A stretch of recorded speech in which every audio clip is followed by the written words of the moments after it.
Hello, all, and welcome to the Movie Bears podcast. I'm Brad Harris, and each week I'm joined by some of my favorite husky, hairy, huggable homos to dish about film.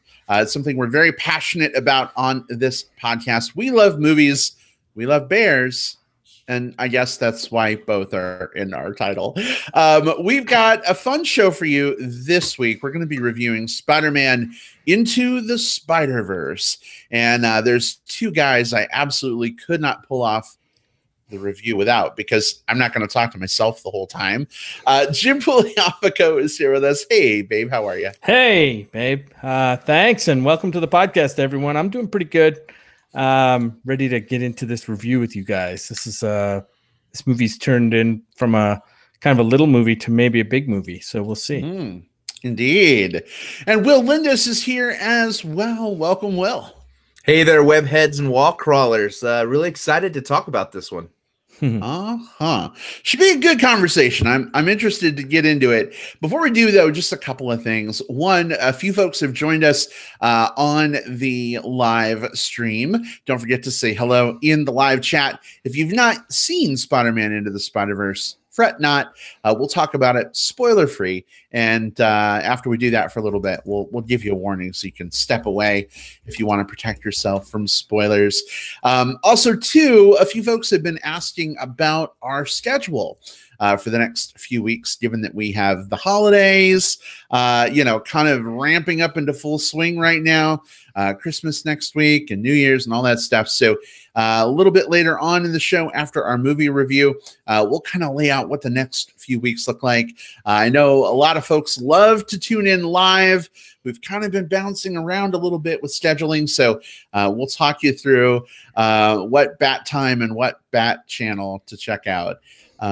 Also, guys, I wanted to tell you, we've gotten some feedback on our little experiment last week. I don't know if you've talked to anybody about our Grizz Track segment, but I've heard from at least a couple people who get this.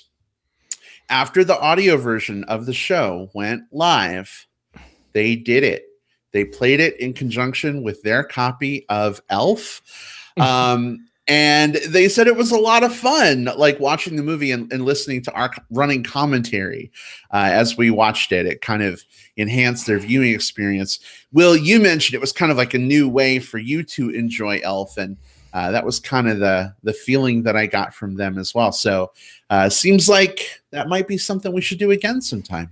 I mean, it was like we barged into our listeners' homes, kind of pushed away some things on the couch, sat our asses down, and just talked all the way through the movie while they enjoyed it. And we did so. We did so without eating like all of their food or leaving like drink rings on the tables. Like this is like the best form of us as like house guests, right?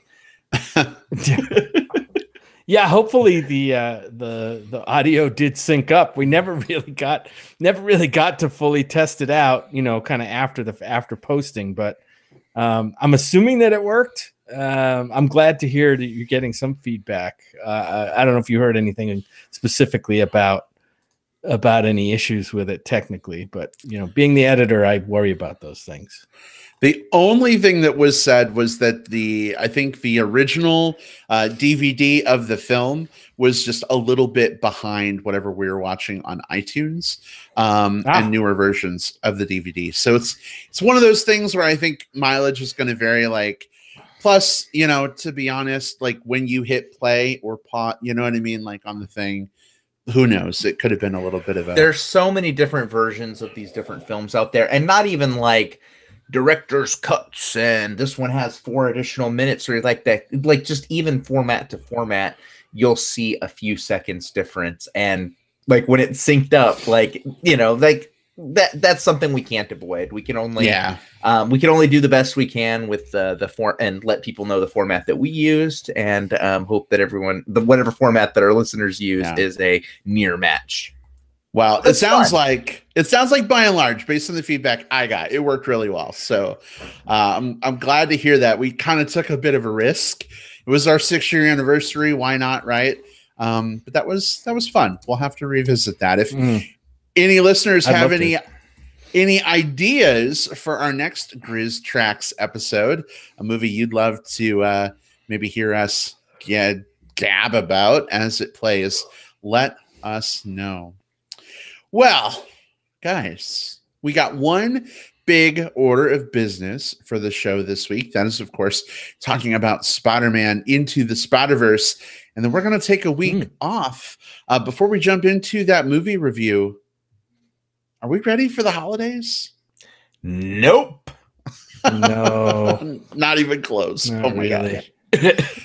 Yeah. I mean, I've still got things to buy. I think I've got most of my things out of the way, but then you start second guessing and you start going through your little mental lists like, oh, did I forget so-and-so? And is that going to be enough? Is that going to arrive in time? Like, just the gift part of Christmas alone is always such so exhausting. And then, of course, there's the travel and making sure that you check in with all of your family and friends over this time, because not only is it a fun time, but it's also a trying time for people. So it's good to check in with people. I don't know. It's just a lot. It's a lot. And I'm never ready.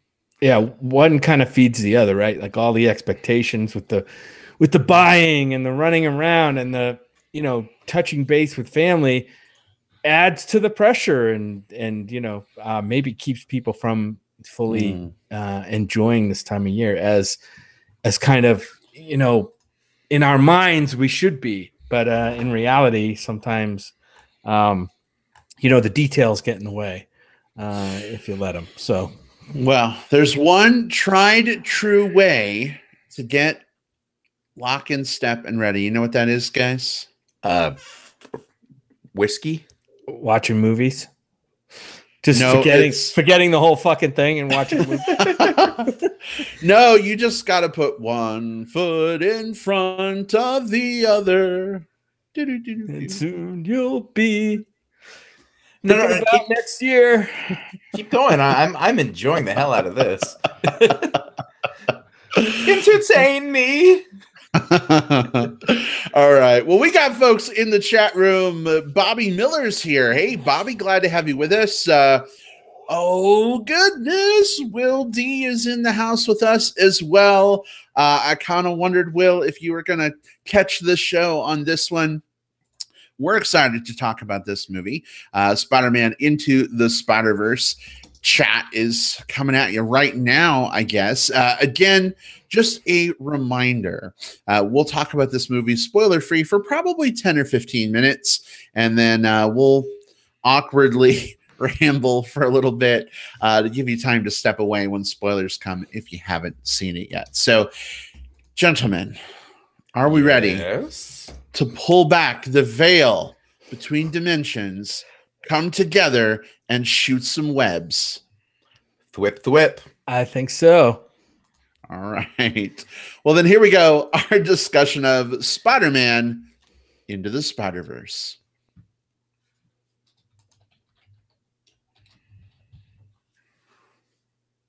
All right. So, Will, as our resident Marvel aficionado, it seems only fitting that you be the one to kind of kick this off for us. And for anyone who may be unfamiliar, if you could maybe just give a little bit of context in terms of what this movie is, kind of what it's about, spoiler-free, of course, and what you thought. Is it worth seeing in theaters, waiting for rental, skipping?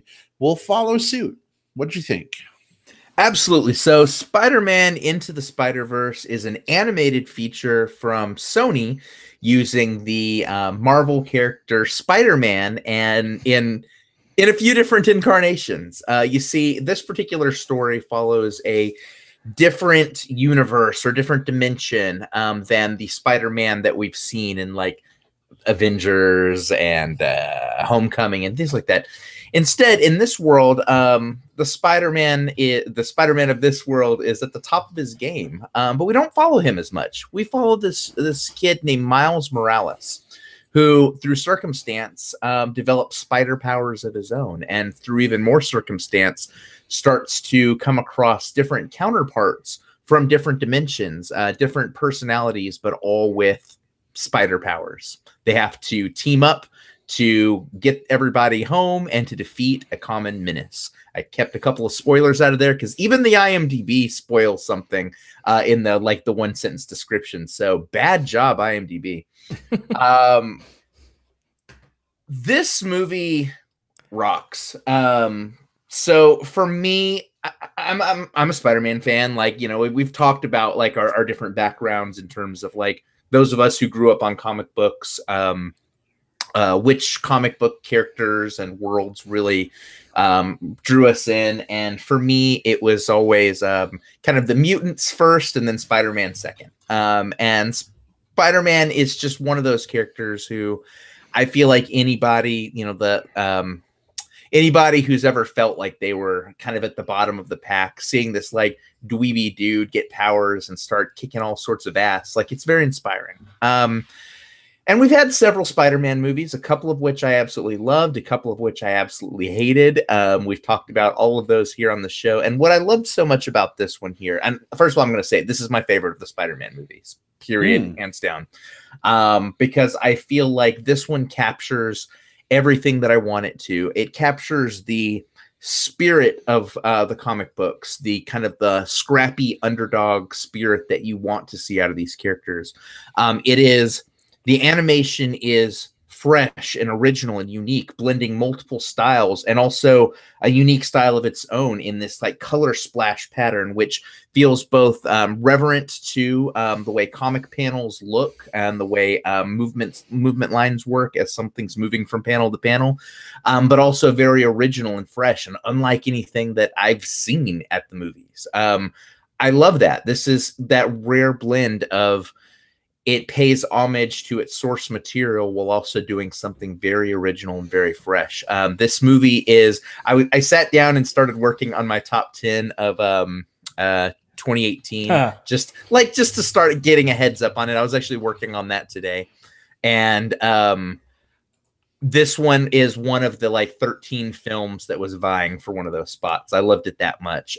Easily one of the best films of the year. And hey, it's an animated Spider-Man movie that wasn't super on my radar before I went and saw it. So see it on the biggest screen possible. See it multiple times. I'll see it there multiple times with you. I love Spider-Man Into the Spider-Verse, and I hope you do too. All right. Well, some pretty big praise from Will. Jim, how about for you? Did you come down similarly, or did it maybe affect you a different way? Similarly, yeah. Of course, I don't have the comic book background as you guys do. But I really did like this movie. I felt that this movie you could tell that this thing felt different. It felt fresh. Now, granted, there may be other animated comic book movies out there or comic book shows. I don't know. Spider-Man, I think this is the first Spider-Man movie we've seen done in animated style, other than what was on TV, you know, back in the 60s, 70s, whatever, which I kind of remember a little bit of. But this one actually felt like a comic. This is the first superhero movie to me that really felt like a comic book and captured not just the visual style, but also the sense of story that comic books do. And character. This one, we'll talk about the visual style of this. It seemed like not just one style, but actually kind of many styles kind of mashed together in a good way. I think some of them worked better for me than others. There were I had a minor nit on some of the visualizations in this, and we'll talk about it. But I loved the way the story unfolded. This felt to me like a dawning of a new Spider-Man. I know it's a kind of a new universe, I guess, or something. This multiverse of a Spider-Verse, I guess. But the Miles Morales version of Spider-Man seems like the dawning of. It almost seemed like a real passing of the torch, not just in terms of the character in this story. I mean, you know, Peter Parker is still a big part of this Spider-Verse, but we're opening up now a whole new avenue, all right, of this story with Miles Morales, which I found very interesting. It feels fresh, it feels new. I really like the movie a lot, and that's saying a lot from a guy who doesn't really dig the comic book superhero movies. So the cast in this is amazing, right? Mahershala Ali, Haley Steinfeld, Jake Johnson, Zoe Kravitz, Nicolas Cage shows up in here, Liev Schreiber, Chris Pine, which was kind of crazy. So great voice cast in this. It was just a lot of fun from beginning to end, held my interest. The visual style, as I said, was very interesting to look at in most of it, a little distracting in others, but this is, for me, I think this is an absolute must. If you're a comic book superhero movie fan, you have to see this movie. And I say, run out to see it. It deserves to be seen. It deserves to be seen in the movie theaters if you can do it. I know it's a busy time of year and whatnot, but this is a big recommend for me. Wow. I don't think in the history of knowing you, Jim Pugliafico, almost 10 years now, I've ever heard you so glowingly talk about a superhero movie. Well, I think I'm excited more so because I know that I can sense, you're a comic book superhero guy, Will is, and just being in that community, I can sense how this is going to land with that community. And I think it's going to really resonate. And so I'm excited for that to happen. Right. This probably won't make my top 10 of the year, like it was vying for Will's, only because I just don't resonate as much with these kind of movies that you do. But in terms of that genre, I think this is one of the best I've seen, if not the best. That's awesome. I'm glad to hear you say that. It's, especially in this day and age, there's so much like superhero movie fatigue that I think is settling in. And a word that you said earlier really stuck out to me, Jim, and that was sort of this like breath of fresh air in a way, or that handing of the torch. Like I don't know. I really enjoyed this movie too, especially after playing the Spider-Man PS4 game. Miles Morales plays a very small role in that game, and in a way, I almost felt like the story of that game like happened before like the story of this movie, even though certain things are a little bit different. It just, I don't know, it felt like a cool segue, like playing Spider-Man at the height of his thing, and then getting Miles Morales' story. I don't know. I think was awesome.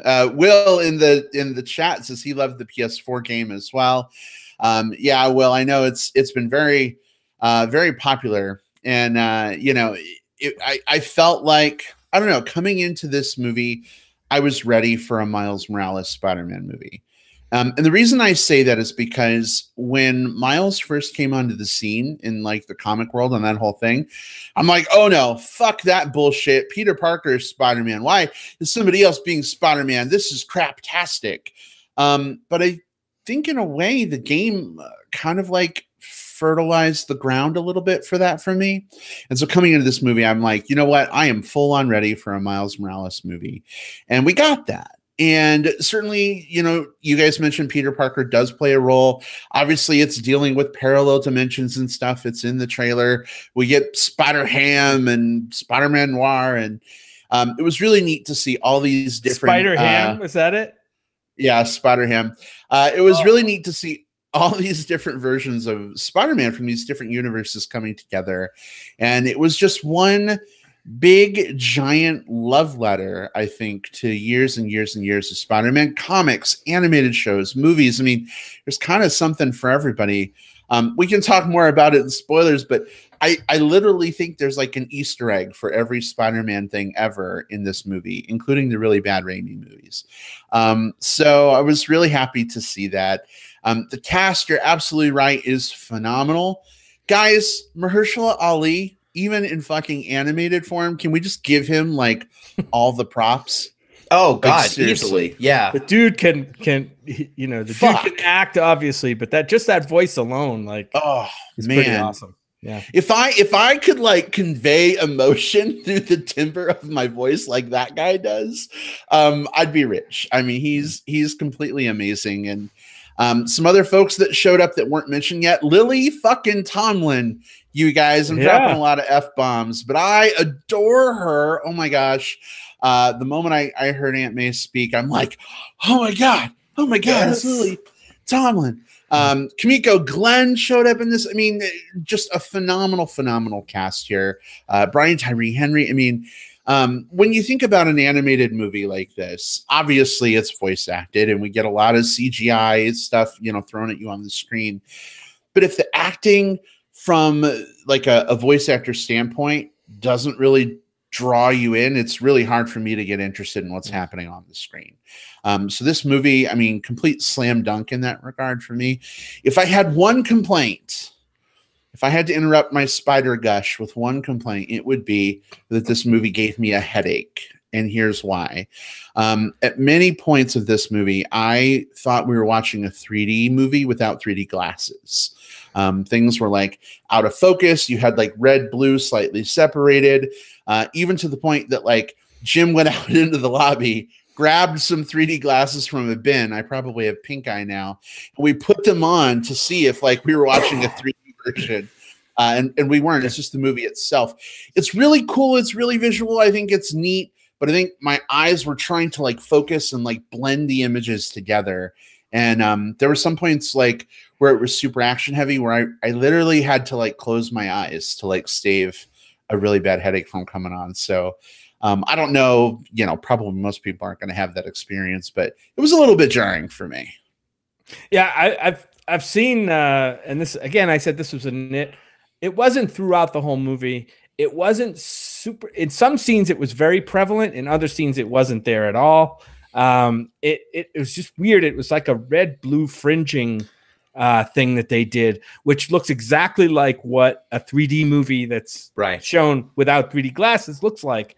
And it was obviously an animation choice. It's not a mistake in the movie. And it was weird because we both looked at each other at the same time, like, you seeing what I'm seeing? Like, is this supposed to be a 3D? And the reason we asked is because we went to see this at one of these advanced sneak preview screenings like a couple of weeks ago. And I'm like, oh, this is the only screening that they're showing of this week. Maybe they didn't get the wrong DCP, like that. Yeah. Get the right code or whatever. And they're, and so I was beginning to doubt it. And I went and got the glasses, but no, that at least we were able to test it. And then from then on, once I think my brain kicked in that it wasn't 3D, it was mostly fine. But I think the animation style in most of this was fantastic. I think they did a lot of cool visual things with like to try to emulate panels of a comic book. Again, they didn't use one style throughout, but they just sprinkled in enough of that to make you feel like, hey, this is kind of, just to keep it visually interesting as well as the story being interesting. So that's good. Yeah, that I think that was their way of doing. Because I noticed it too, and I also noticed that like usually that happened with whatever wasn't in focus. So. Foreground, background. Yeah, it's called rack focus when you kind of go between a foreground and a background thing in terms of something in focus and something sharp. And instead of blurring those images, they did kind of a stylistic way of blurring it. And yeah, it took me a second for my eyes to adjust to it, but as soon as they did, like I didn't notice it anymore. Like my brain just sort of shifted into that mode.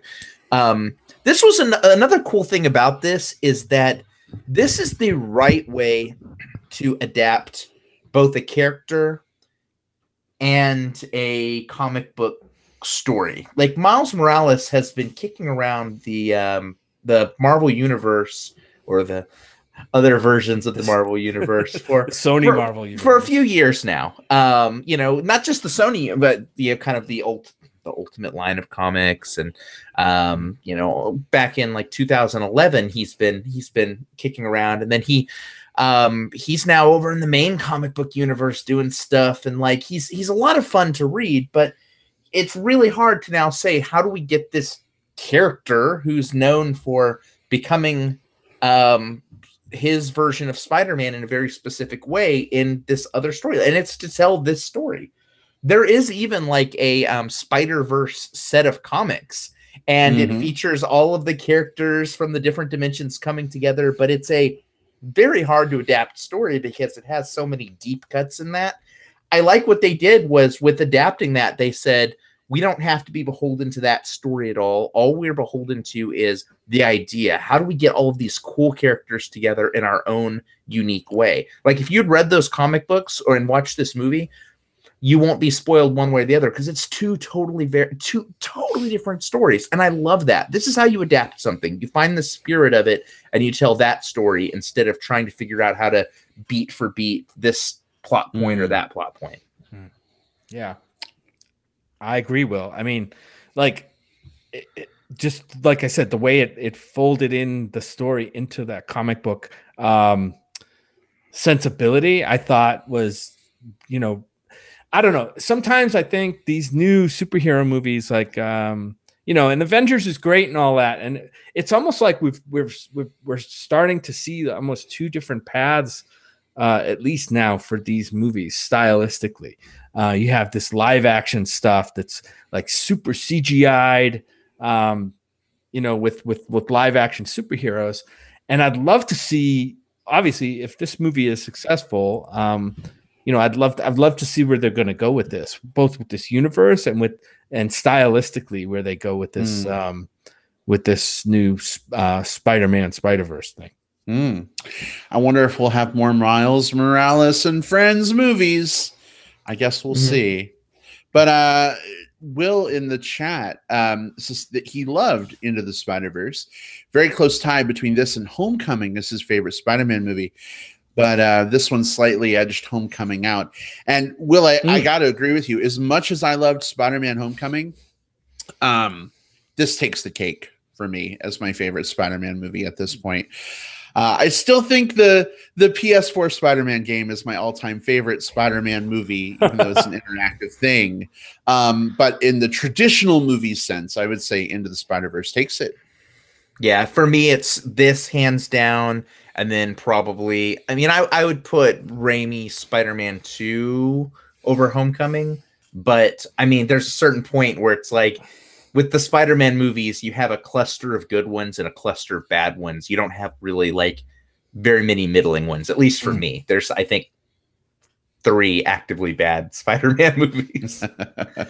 But we won't relitigate those. No, everything about this is so beautiful. Like, there are moments where walking out of the theater as a comic book fan, like, especially as a comic book fan who has been in this golden era of like comic book movies, right? Like like you can't go to the theater more than a few months without seeing one.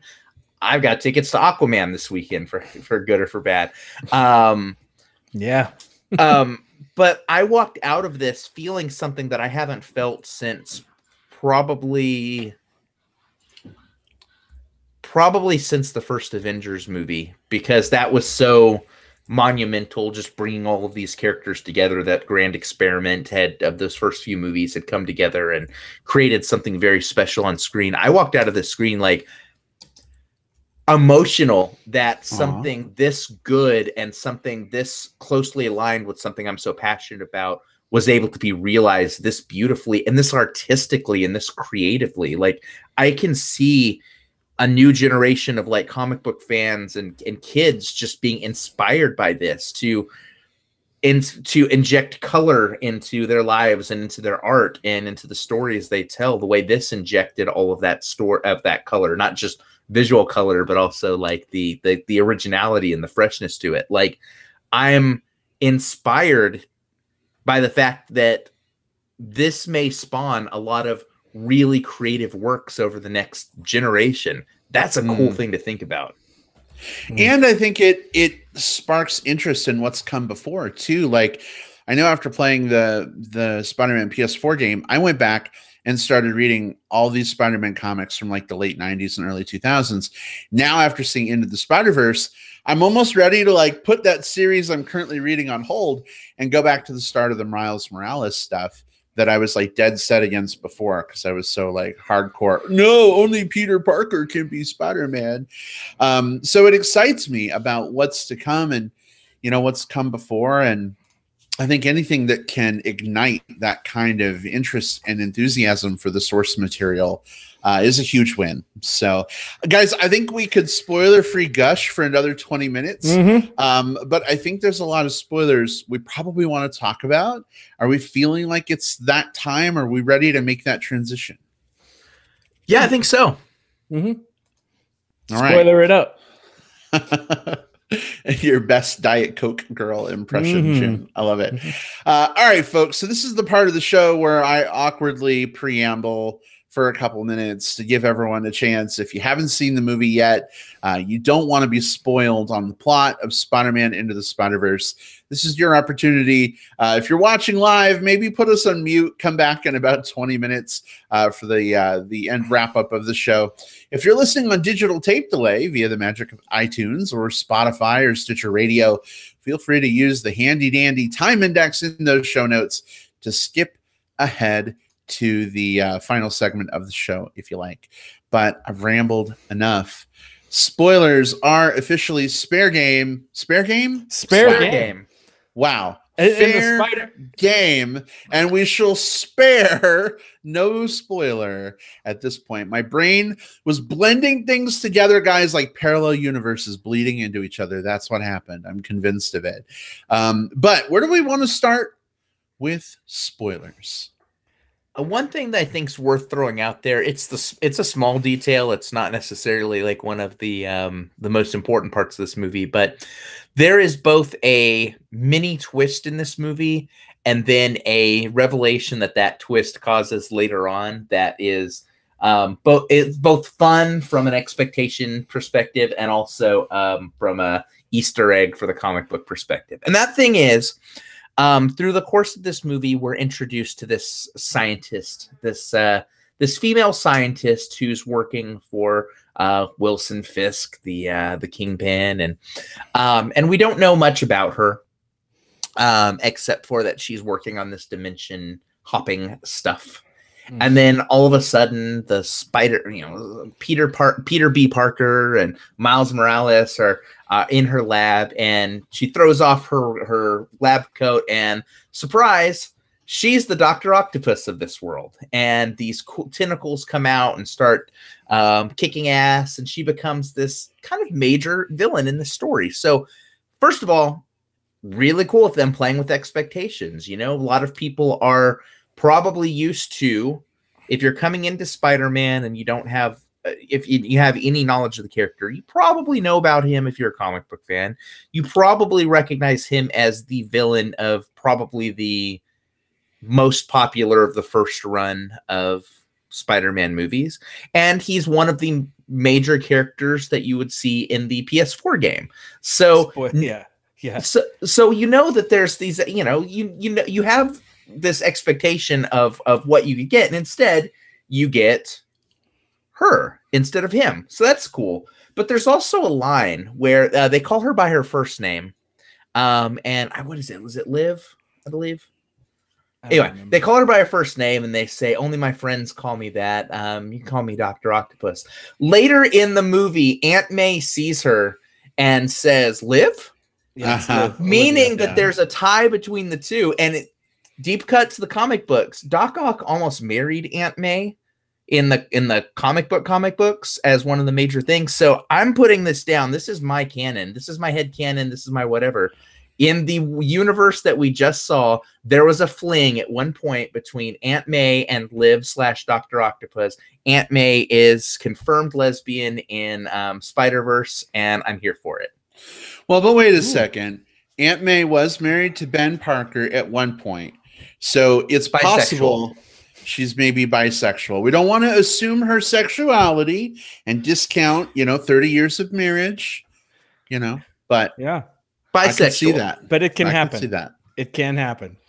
I take my representation where I can get it. I'm not going to get it from the Harry Potter movies. I'll find it where I can in my, in my media. Can I also say, it was interesting the way that they visually represented the Ock tentacles in this. Typically, you always get some sort of version of like a slimy, oily, like black or green looking tentacle things. This time we got like translucent white, like wormy tentacles that like literally creeped me out. They were like translucent albino worms from under the ocean or something. Like I don't know. It was a really cool visual effect, and it made it look almost like bio-organic in a way. I really dug what they did there.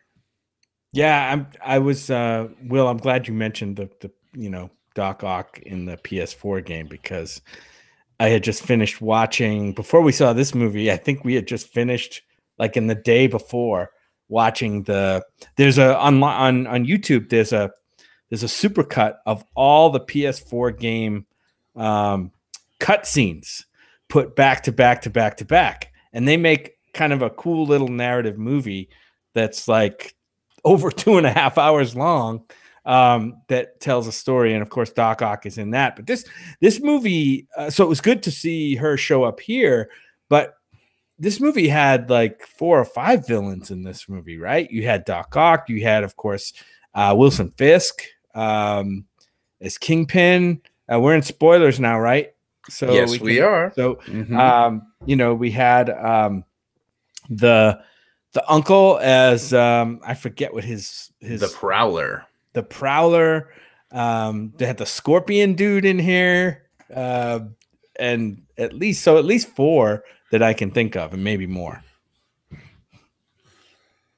I'm chuckling because I'm thinking about like these people on Reddit will sometimes like film their loved ones watching Survivor who they don't really follow it very closely. Yeah. And so when they talk about like the names of the people, they have like nicknames like, gay old dude, or, like messy redhead lady, or, She's the rude one who keeps talking about the rice.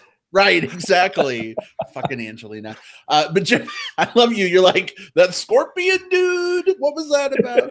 Yeah, it's cute. It's super cute. What's his name? Come on, tell me. Scorpion. Yeah. Oh, well, come on. but here's the thing.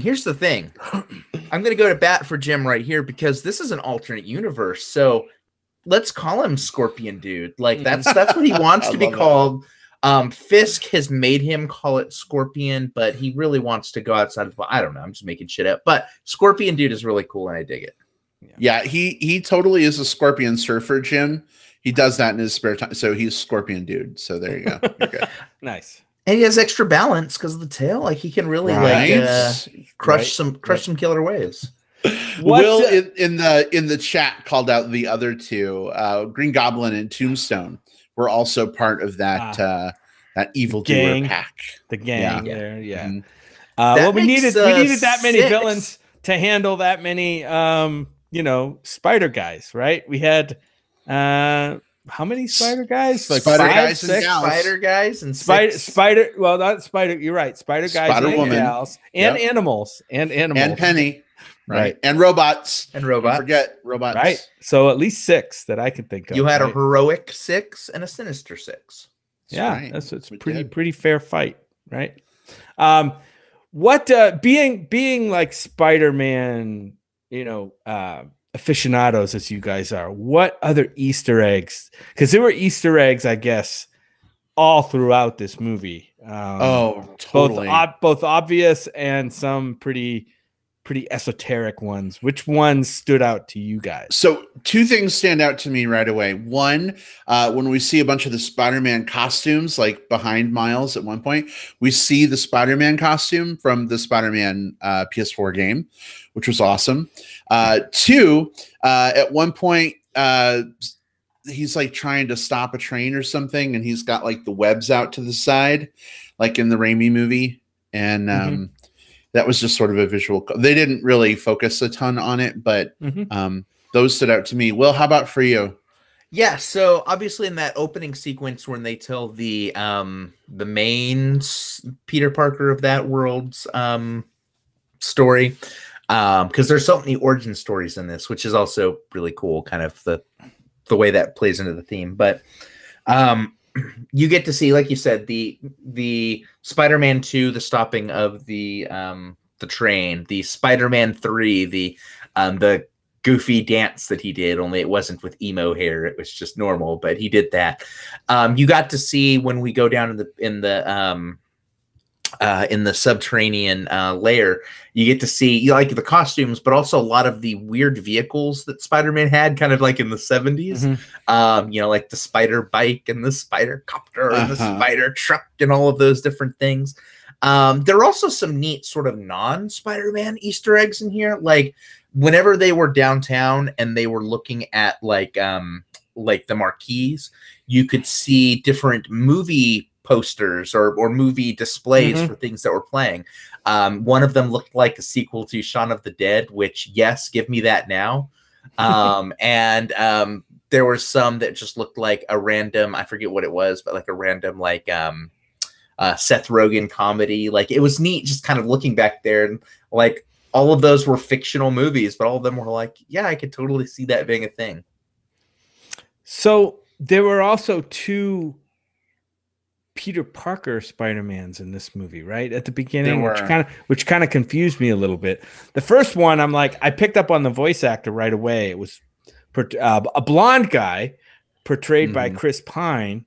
Yes. And then later on, we get the dark-haired dude played by Jake Johnson, right? Voiced by Jake Johnson. So Chris Pine's Spider-Man was the original Spider-Man of that universe. And we're in spoilers. He gets killed by Wilson Fisk. Death of Spider-Man. Yep. Yeah. Hands the mantle over to Miles Morales. And then the other older Spider-Man that shows up is from a different universe. And what was interesting about that is like, I've been reading a lot of these Spider-Man comics now where like, Spider-Man's in, high school and there's TV shows where he's in college and da-da-da-da. I don't know that I've ever read or seen a Spider-Man who's like in his mid 40s. And so seeing a Spider-Man in this case, who's like got a pot belly and he had it throughout the whole movie, which was awesome.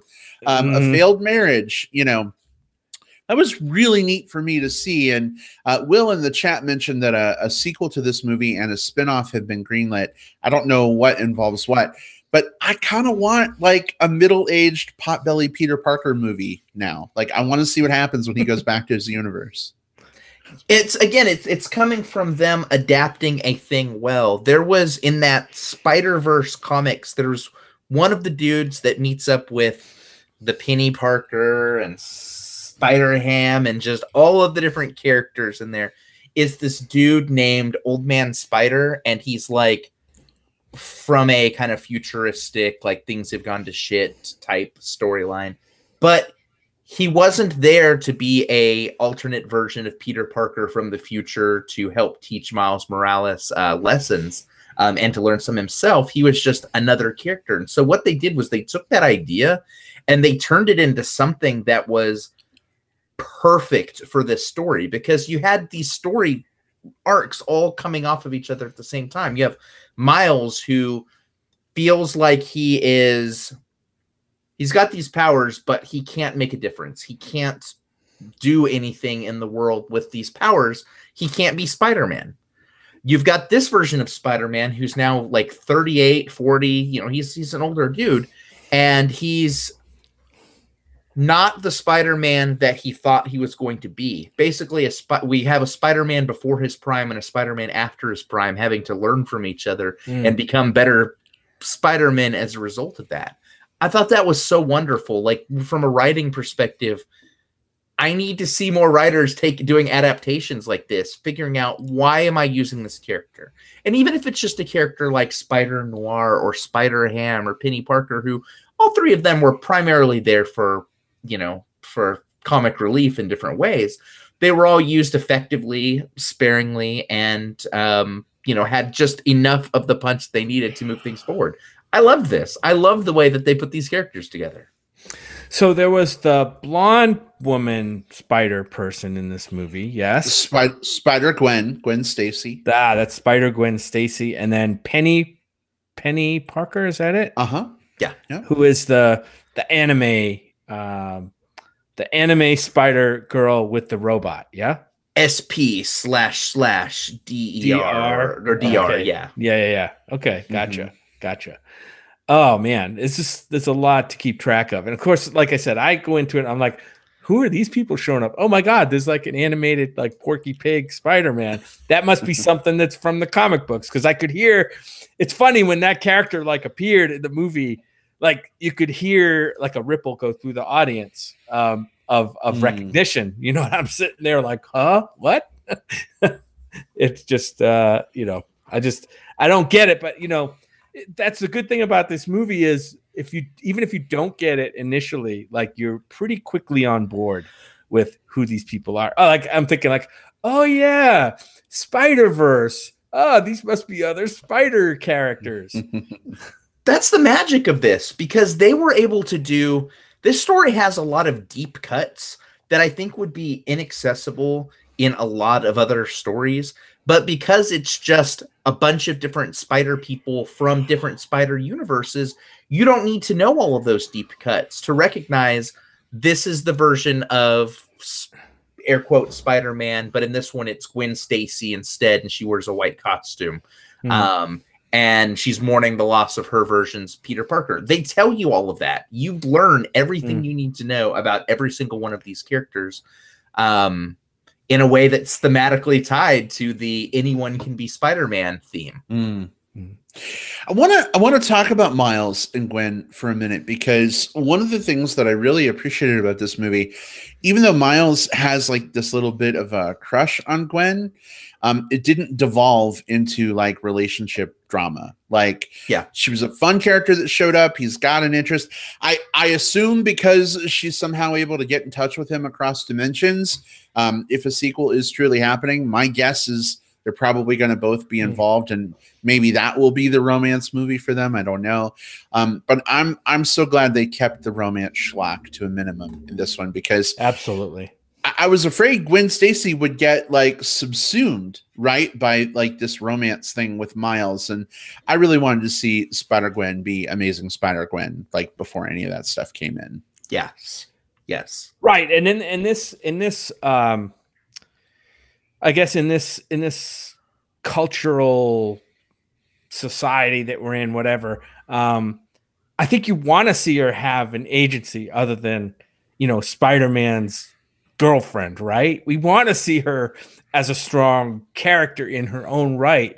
And in this, she does get several scenes to prove herself as a legitimate superhero character, just like all the others. And I thought that was pretty awesome. I agree with you, Brad. I think sometimes these like relationships, it's nice when they're hinted at a little bit, but they can divert the film, and they can also subvert characters in ways that aren't really interesting, at least to me, at this point. Especially for a film, all of that's absolutely true, and I'll add to it by saying that this film has, from Miles himself, a lot of different relationships that already need to be explored. His mentorship with his uncle, Peter B. Parker, the push and pull of the relationships that he has with both of his father and his uncle, who are at odds, not with each other, but are kind of at odds Estranged. in terms of their, they're odds in terms of their parenting style, because both of them has that role in Miles's life, but one is much more laissez-faire and the other one is much more strict. One of them is an arch villain, and one of them is such a paragon of the law that even Spider-Man is a ruthless vigilante who can't be trusted to him. So that's three big relationships right there that are just, who do I learn from? Who do I grow from? And then you factor in that, with what he's got from Gwen already is another mentor, like somewhat a more capable version of himself, who is able to show him just what he's lacking. Adding a romantic relationship in there just wouldn't have worked. And we already had a romantic subplot anyway, although it didn't take up a lot of screen time in the Peter B. Parker dealing with the collapse of his marriage with Mary Jane Watson and trying to figure out how to get that back. I think that was romantic angle enough, and it was good, and it was perfectly realized. And I think you guys are absolutely right that if there had been a scene where the two of them kind of like look at each other and go like, I found my reason to stay in this dimension, Miles, and it's you. Like, it would have just robbed the movie of so much of what makes it special. Yeah, absolutely. I wanted to bring up one other thing that I'm glad I remembered to talk about, and that was we know that in watching, especially the Marvel movies, and I'm not sure so much about the Sony movies, but we always get the scene of Stan Lee in these movies. And like I said, especially the Marvel movies, and sometimes they're really goofy. This one was kind of special, though, in a couple of ways. First of all, it was his first posthumous appearance, I think, in one of the movies, if I'm not mistaken. I could be wrong on that or corrected. But I also thought this one was the most, I don't know, heartfelt or emotional to me. And maybe it was a double whammy. Maybe it was because I thought it was well written. The way this one didn't come off as much of a joke as Stanley. He's playing like a store clerk that's selling costumes or something like that, and he's kind of giving Miles advice when Miles is talking about how the costume fits and stuff, and he's like, the costume always fits, and there's a kind of an emotional message in there about who can wear the costume and why it always fits, and I really love to see that. And this was the first Stanley appearance that I didn't really like kind of roll my eyes at and say, oh, there it is, there's that thing we've been looking for. This one actually, I thought, had some story heft to it, or emotional heft. I would agree. And I think it's good to see that, because as much as I love Stan Lee, the Stan Lee cameos were becoming a really eye-rolly thing for me. Yeah. Every time he'd pop up, I'm like, oh, there it is. Okay, check that box. There we go. But obviously now that he's passed, certainly that gives it a different flavor. But also too, like, I think also back to the Spider-Man PS4 game, mild spoilers for that, I guess, but there's a Stan Lee cameo, and it's not like a funny haha thing. It's like him commenting on loving seeing, Mary Jane and Peter together. Like, it's a poignant thing rather than a punchline thing. Right. And I love that. I think that's great. So that's a really cool call out. Yeah. Well, and we knew this was going to happen too. Like, at some point, and we've been talking about this for years, at some point we were going to experience the first Stan Lee movie after his passing, and it hit hard. Like, I mean, we knew it was gonna, like, just absolutely wreck, and it did absolutely wreck. And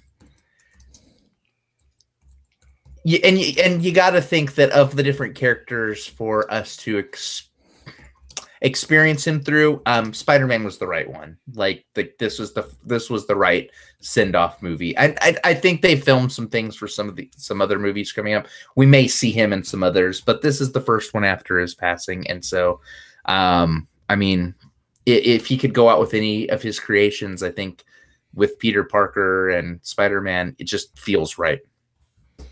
Yeah, it was really good to see. Well, any other spoiler topics we want to hit on before we look to wrap things up? How many more spiders are out there, like, waiting to bite? Radioactive spiders are out there, because apparently I assume all the spider characters in this movie have that one thing in common. Do they not? Have they all been bitten? Well, so so you think of it this way: every dimension, and there are an infinite number of dimensions, has at least one radioactive spider, and so that's already an infinite number of spider people. And then you add in the fact that you have things like Alchemex and stuff doing additional things where you can get additional radioactive spiders. Yeah, whatever you think up, there can be a spider version of it. In fact, I saw a thing going around Twitter earlier today where someone had started a I forget what the hashtag was, but it's something like "What's your Spider-Verse" or whatever it is, and people were designing their own. Like one guy did like a fantasy version with what looked kind of like a Robin Hood version of like Peter Parker like sitting up in a tree. I remember a comic book series called was it 1609? But it was basically set like in the 1600s, and it had like, you know, like, well, every one of the Marvel characters was based around that time frame, and so you had Peter Parker, like an explorer and stuff like that. You have as many versions of spider characters as you can imagine based on whatever thing you want. So technically, they could make an infinite number of these. I don't want them to make an infinite number of these. It'll go stale. But I was kind of wondering about that though, like how many radioactive spiders are wandering around. Like I get that, like, the place Miles was bitten was close to where they were working on the reactor, right? The subway underneath. Yeah. If there's a radioactive spider hanging out down there, then that to me says Doc Ock was like experimenting on spiders or something. I don't know, but like, why don't we see more evil Spider-Men popping up in that situation? Like if these spiders are just like hanging around, literally, I will say the latest Marvel Spider-Man animated series attempts to address this. And I kind of like their take on it. I won't say anything more because I think that's a phenomenal series. You should check out Marvel Spider-Man. But yeah, like I wonder, I don't know. I wish we would have gotten a little bit more of an explanation as to where that spider came from in the movie. Like, was it the only one? Did a bunch of spiders get out? I don't know. Yeah, I don't know. Maybe it doesn't matter.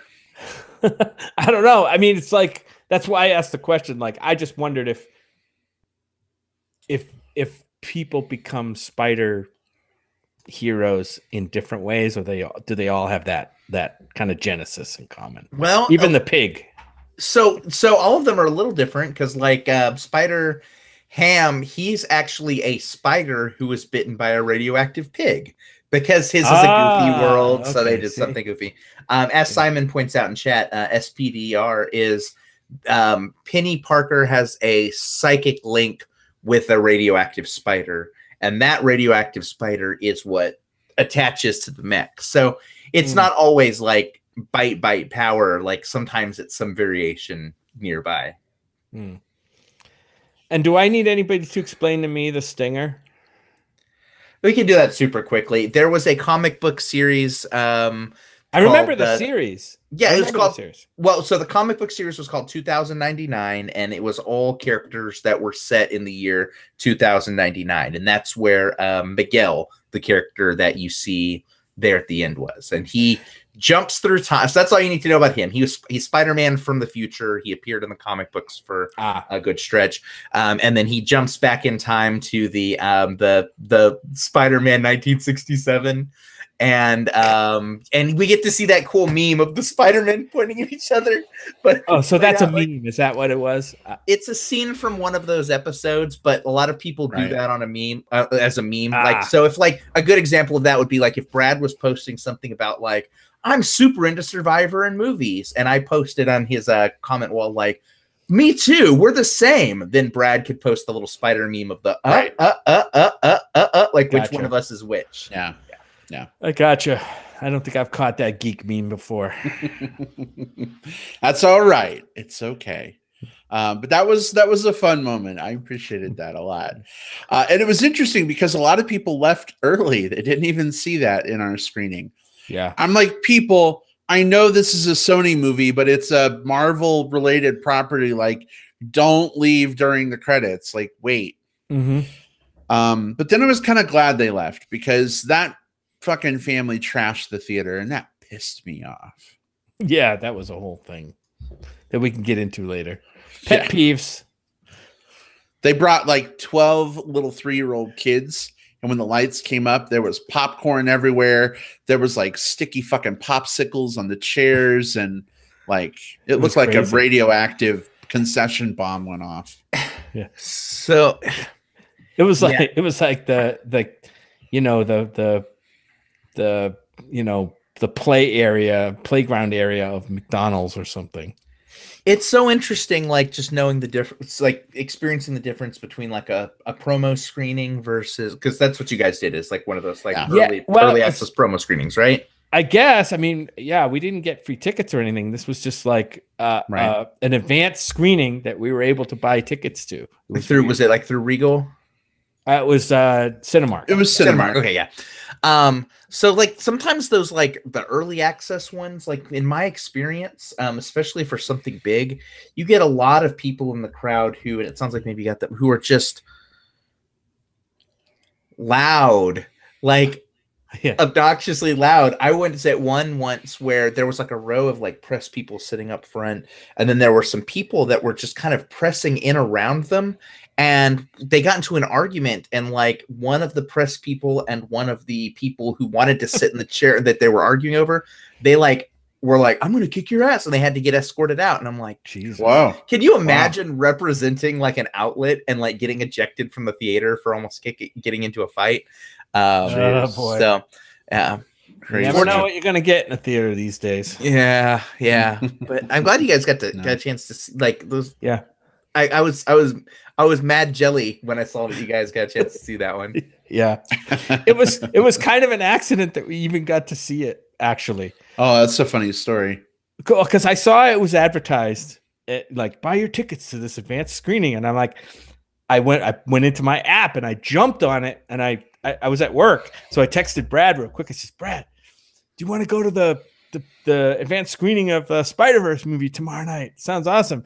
And I had forgotten, but he reminded me. He says, "Oh, I've got D&D that night, so we can't go." So, but little did he know that I had went and bought the tickets, kind of in anticipating that we were going to go. I just went and hit, because I didn't want to miss out, so I hit the buy button, and I'm like, I can always refund them later if I need to. And thought we were going to have to, and I was holding on to them for days and days and days, thinking I was going to return them and refund them. And then at the last second, Brad's like, everybody's sick. D&D got canceled tonight.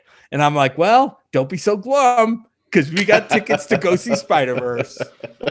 Made it all better. It was awesome. Yeah. Oh, boy. Well, guys, I think that about wraps us up for this week. Yeah. Yes. Yeah. Yes. Right. Yeah. We've sung its praises. Wait. Another version of me is about to pop in from another dimension and start singing its praises some more. Only this is me with a funny mustache. Oh, there you go. Yeah. Infinite Crisis on Spider-Verse Earths. Blending my properties there. So let's talk a little bit about what's coming up for the next few weeks for us. We're going to be off next week because of the Christmas and New Year's holidays are coming up. Next week we'll definitely be off. However, we will be back we will be back on January 2nd. We'll be recording that night at our normal time.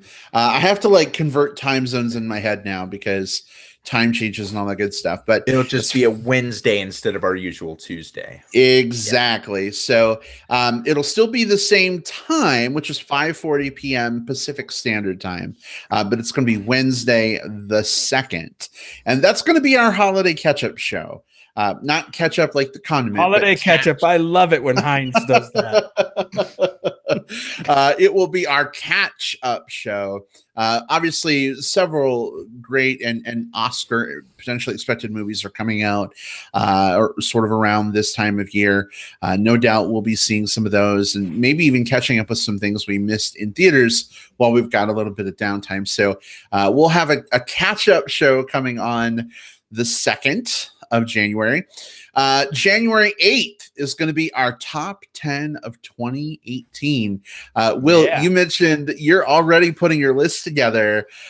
Very, very, very, very briefly, give us just like 2 pieces of criteria that influence how you form your list. I started at 32 films because that's just what it ended up being of films that I ended up liking and thought were contenders in some way, shape, or form. I cut those down to what I think was my 25, and then I ranked those 25 down into little, by 1 through 5, 6 through 10 buckets. And it's a method of like constantly narrowing down. And I'll tell you, Brad, it ain't complete yet. And I don't know that it'll ever be complete because I ended up with 32 films that I wanted my top 10. So fuck me, right? And there's more movies to see. So you never know. Something could upset something else. I think I'm going to do like a Final Four bracket this year for mine, guys. Like I'm just going to take like all those movies, put them against each other and see what comes out in the end. You can get all of the movies that you like to balance on a platform holding like a set of balls, and whichever one lasts the longest makes it to your top 10. You got nothing. Yeah, head back to camp. You got to be careful if you do like a tournament bracket, because if you don't seed them properly, Brad, I know you love that. If you don't seed them properly, you could have 2 top contenders knock one out too early. So be careful how you seed your picks. That's true, but one thing you should always know about Brad Harris is he always takes great care of seeding properly. I know how to properly seed, so I got this. Okay. See you on Twitter.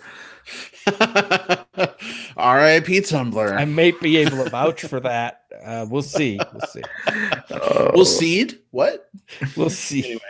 So